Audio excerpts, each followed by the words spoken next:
نبی کریم صلی اللہ علیہ وسلم کی بارگاہ میں ایک صحابی رسول حاضر ہوئے، یا رسول اللہ بڑے بے چین بڑے تڑپ رہے تھے، یا رسول اللہ ایک گناہ کر دیا تھا میں نے، میرا کیا اس کی معافی ہے؟ فرمایا کیا گناہ تھا؟ عرض کرتے ہیں یا رسول اللہ صلی اللہ علیہ وسلم میں ایک مرتبہ سفر میں جا رہا تھا، سفر میں گیا تو میری جو بیوی تھی وہ ولادت کی خوشخبری سنانے والی تھی، تو میں نے بیوی سے پہلے سے کہہ دیا تھا سفر پہ جانے سے پہلے کہ جب میں سفر سے آؤں تو میرے آنے سے پہلے اگر بیٹی پیدا ہو تو مجھے نظر نہیں آنی چاہیے، اس کو تم اپنے ہاتھوں سے کاٹ دینا، بیٹا پیدا ہو تو بالکل ٹھیک۔ جب وہ سفر پہ نکل گیا اور جب اس کی یہاں پر ولادت پیدا ہوئی تو وہ بیٹی پیدا ہوئی، ماں نے چھپ چھپا کے اس کو جو ہے بڑا کرنا شروع کیا، حتیٰ کہ بچی 6 یا 7 سال کی بچی پیدا ہو گئی۔ جب باپ گھر پر آیا اور وہ بچی آ کے باپ سے لپٹی تو باپ نے پوچھا تم کون ہو، کیوں لپٹ رہی، کیا مسئلہ ہے، تم کہاں سے آئی؟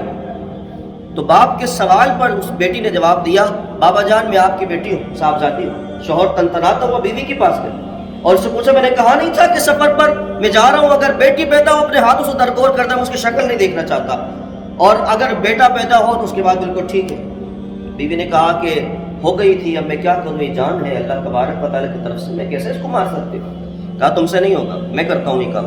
6-7 سال کی بچی جو شعور اور آگاہی کی سیڑھی چڑھ رہی ہے، اس بچی کا ہاتھ پکڑا اور بیوی سے کہا میں اس کو کہیں گھمانے لے کے جانا چاہتا ہوں، اس کو تیار کرو۔ ماں خوش ہو گئی کہ باپ کے دل میں رحم آ گیا اور اس نے اس کو تیار کر دیا۔ باپ نے اس کا ہاتھ پکڑا اور بچی اپنے باپ سے باتیں کر رہی، گفتگو جاری و ساری ہے۔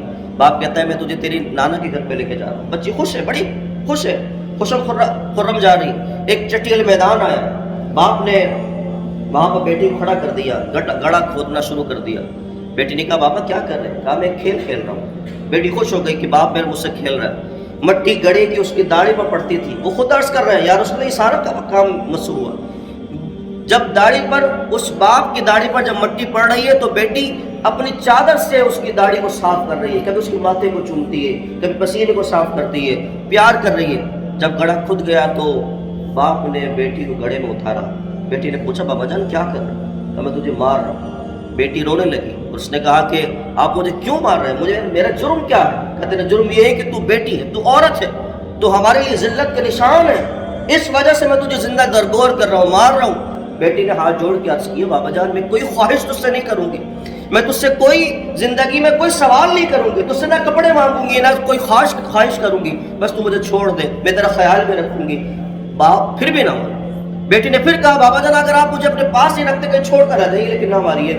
لیکن باپ کے دل پر اتنی سختی کا بوجھ اور معاشرے کی جو رسومات تھی اس کا بوجھ اتنا زیادہ تھا، باپ نے اس کی ایک نہ سنی، اس پر مٹی ڈالنا شروع کر دی، ہاتھ پاؤں باندھ دیے۔ عرض کرتے ہیں یا رسول اللہ، وہ چیختی رہی، چلاتی رہی، بابا بابا کی آواز آتی رہی اور میں نے اس پر مٹی ڈالنا شروع کی، حتیٰ کہ اس کی بابا بابا کی آوازیں بند ہو گئی۔